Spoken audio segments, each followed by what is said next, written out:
Headline बनती है कि पहली बार भारत के हाई कमिश्नर बांग्लादेश में जो भारत के India's high commissioner to Bangladesh जो हैं सरगई गोर से वो मुलाकात करते हैं और ये हेडलाइन कुछ इस तरह से बनकर आती है। अच्छा, ये मुलाकात हो ही रही होती है, इसी बीच में भारत के जो दिनेश त्रिवेदी हैं ये कट सी मुलाकात करते हैं हुमायूं कबीर से। हुमायूं कबीर कौन है?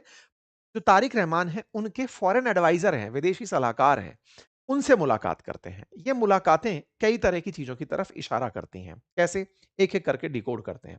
देखिए, सबसे पहले सरगई गोर बांग्लादेश जब पहुंचते हैं, तो बांग्लादेश पहुंच करके वो अमेरिका की तरफ से अपॉइंटेड बांग्लादेश के जो एम्बेसडर हैं, उनसे मुलाकात करते हैं। 30 जुलाई की ये तस्वीर बाहर निकल कर आती है। जब यहां पर मुलाकात करते हैं, उसके बाद में ये फॉरेन मिनिस्टर खलील रहमान से मिलने के लिए जाते हैं। मतलब ऑलरेडी बांग्लादेश में अमेरिका की तरफ से एक राजदूत नियुक्त है।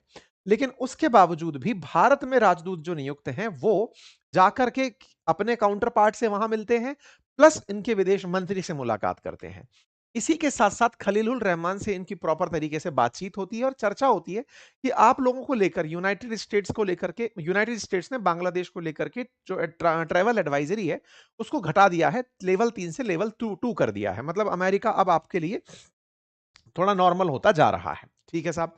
फिर ये मिलने जाते हैं 1 तारीख को तारिक रहमान से। तारिक रहमान से मुलाकात करते हैं। इसी बीच में बीएनपी यानी कि बांग्लादेश की जो नेशनलिस्ट पार्टी, ये जो है बीएनपी तारिक रहमान वाली पार्टी, इस पार्टी की पार्टी लेवल मीटिंग होती है।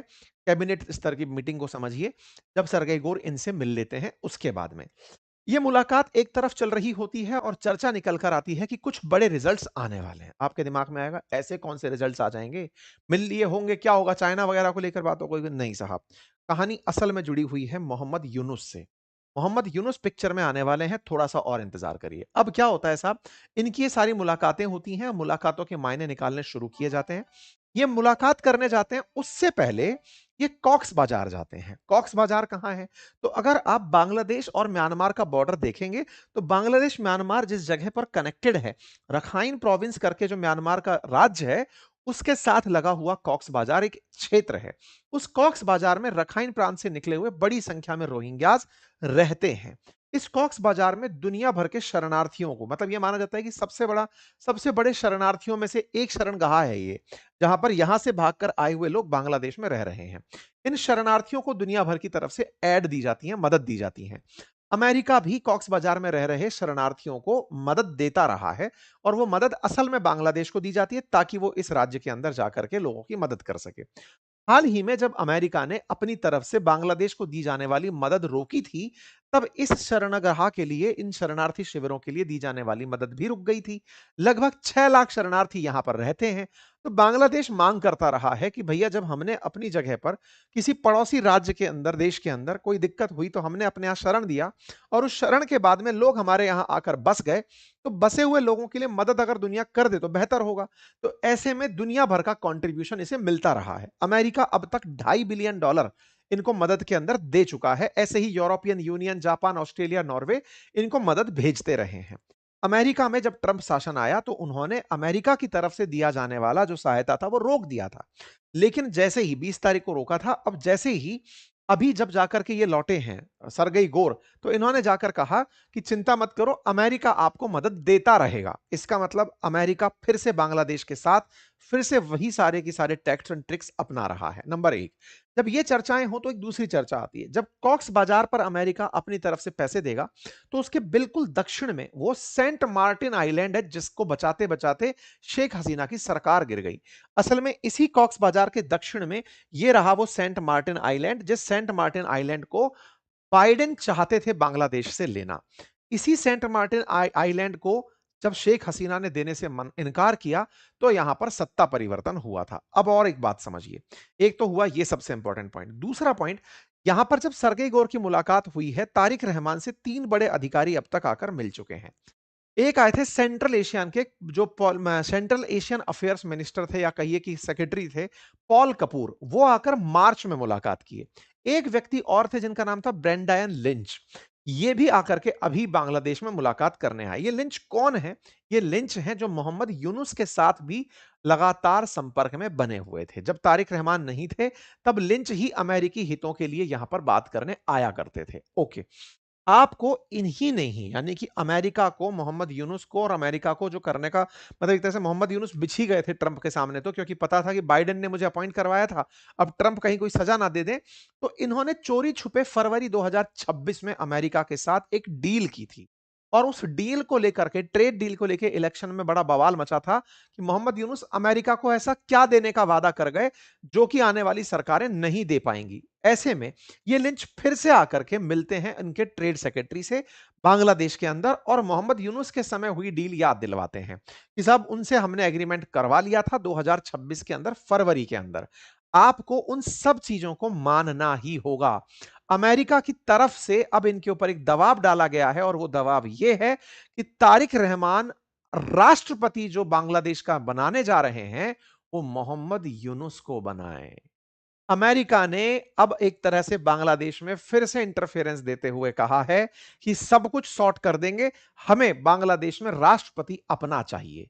आप सोचिए जिस समय तारिक रहमान अपनी विदेश यात्रा में चाइना जा चुके हैं और भारत अब तक नहीं आए हैं, वहां पर चीनी प्रभाव को काउंटर करते हुए अमेरिकियों ने जिस तरह से दबाव की तकनीक अपनाई है, अब आपके दिमाग में प्रश्न बनने लगेगा, हम कहां हैं?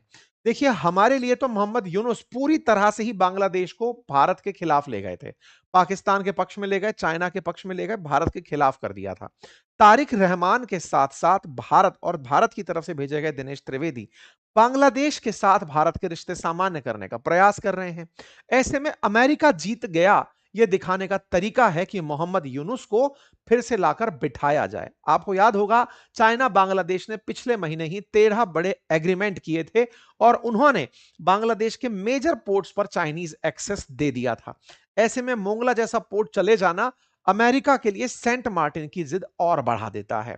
तो अमेरिका सेंट मार्टिन आइलैंड चाहने के लिए तारिक रहमान के पास जब पहुंचते हैं और उन्हें अपना पुराना टाइम याद दिलाते हैं कि सुनो शेख हसीना के साथ हमने क्या किया था वो याद होना चाहिए। तुम्हें अमेरिका और चाइना को दोनों को साधना है और साधने के लिए तरीका क्या होगा, तो बोले जो हमारा आदमी है इसे राष्ट्रपति बनाओ। देखो ट्रंप ने जीतते ही बांग्लादेश का मसला भारत पर छोड़ दिया था कि भारत संभाल लेगा, लेकिन बाद में वो भारत के खिलाफ भी ट्रेड वॉर में उतर गए थे। ऐसे में जब तारिक रहमान अब सत्ता में है तो अमेरिका तारिक रहमान के साथ तो लगातार वार्ता में है ही, लेकिन ट्रंप के मित्र सरगई गोर इस समय बांग्लादेश जाकर के उनको सलाह देकर आए हैं। अब आप सोचिए बड़ा इंटरेस्टिंग मामला हुआ है, क्या हुआ है? आप पूछेंगे कि वर्तमान के राष्ट्रपति का क्या हुआ? तो बांग्लादेश में जो वर्तमान राष्ट्रपति हैं, इन्होंने स्वास्थ्य कारणों से इस्तीफा दे दिया है। ये वही व्यक्ति हैं जो शेख हसीना के टाइम पर अपॉइंट किए गए थे। जो बांग्लादेश के राष्ट्रपति हैं, ये जब मोहम्मद यूनुस थे सत्ता में या फिर जब कार्यवाहक सत्तावाहक बने हुए थे, उस समय पर इनको हटाने के तमाम प्रयास हुए थे, ये नहीं हटे थे। ऐसे में राष्ट्रपति ने अपनी तरफ से जब तारिक रहमान आए तब उन्होंने खुलकर बताया कि मेरे साथ क्या-क्या हुआ।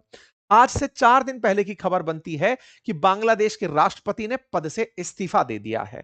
मतलब तारिक रहमान को सत्ता सौंपने के बाद शेख हसीना के काल में बिठाए गए राष्ट्रपति अब बांग्लादेश में अपना पद छोड़ देते हैं।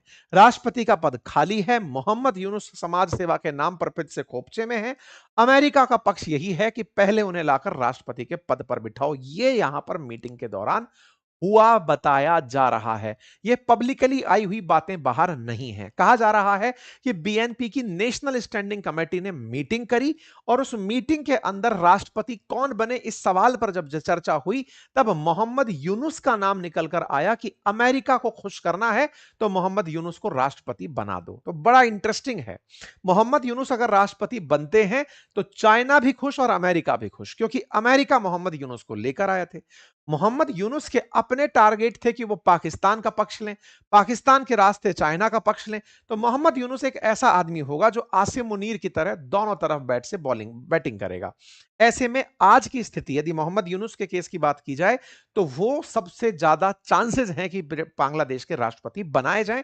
ये फिलहाल की सबसे बड़ी सुर्खियों में से एक है। अब सवाल आता है साहब ये तो हो गया, अमेरिका का काम हो गया, अब हमारा क्या? तो देखिए बांग्लादेश के साथ भारत के रिश्ते बीते कुछ दिनों में बहुत बिगड़े थे, आपने देखा।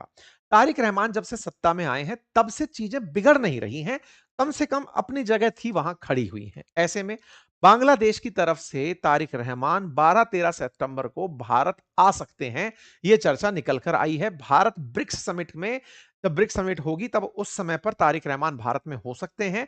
प्रधानमंत्री की तरफ से इन्हें इनविटेशन तब दिया गया था जब ओम बिड़ला जी इनके ओथ समारोह में गए थे। ब्रिक्स समिट की होस्ट इस बार भारत कर रहा है और उसमें शी जिनपिंग और पुतिन के आने की भी बातें की जा रही हैं। तो हो सकता है कि तारिक रहमान भारत में आए। अब ऐसे में आप पूछेंगे अमेरिका का हमसे क्या स्वार्थ है? तो देखिए चाइना का मतलब बांग्लादेश के केस में चाइना बांग्लादेश के साथ अगर जाता है या बांग्लादेश चाइना के साथ जाता है तो अमेरिका के लिए ये अपने आप में एक बड़ा इशू है। ऐसे में बांग्लादेश को अपनी तरफ करने के लिए भारत उसका एक नैसर्गिक सहयोगी है कि ठीक है भारत को साथ ले लेते हैं और इसी के चलते भारत के उच्चायुक्त से जो हुई ये मुलाकात है उसके मायने निकाले जा रहे हैं।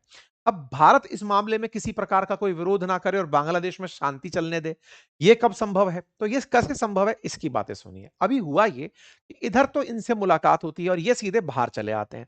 शेख हसीना कल यानी कि बुधवार के दिन पब्लिक अपीयरेंस दे रही हैं भारत में।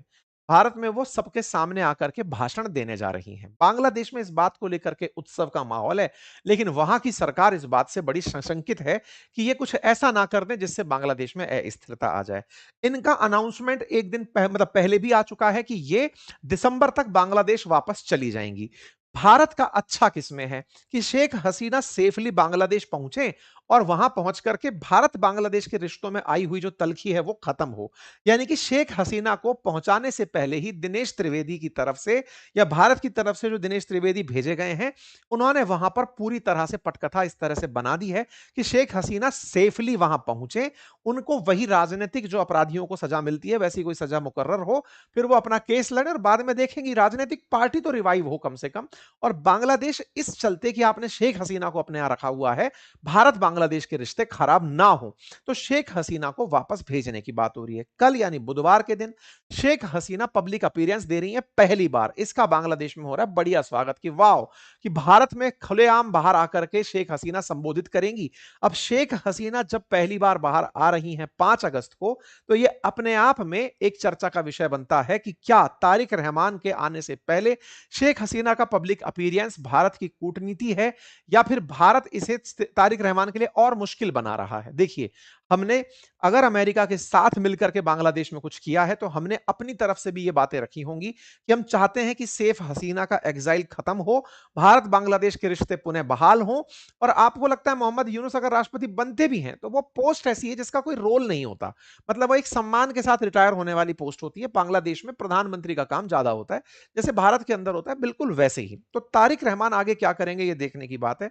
लेकिन हाँ, कल अगर ये संबोधित करती हैं शेख हसीना, उसके क्या मायने निकलते हैं और बांग्लादेश में उनका क्या असर होता है, क्या भारत वाकई में शेख हसीना को इस तरह से पब्लिक अपीयरेंस में ला करके कोई रिस्क मोल ले रहा है या फिर बांग्लादेश के लिए ये एक अच्छा सबक संदेश दे रहा है, ये आने वाला समय बताएगा। बाकी आप लोग इस विषय पर क्या सोचते हैं जरूर बताइए।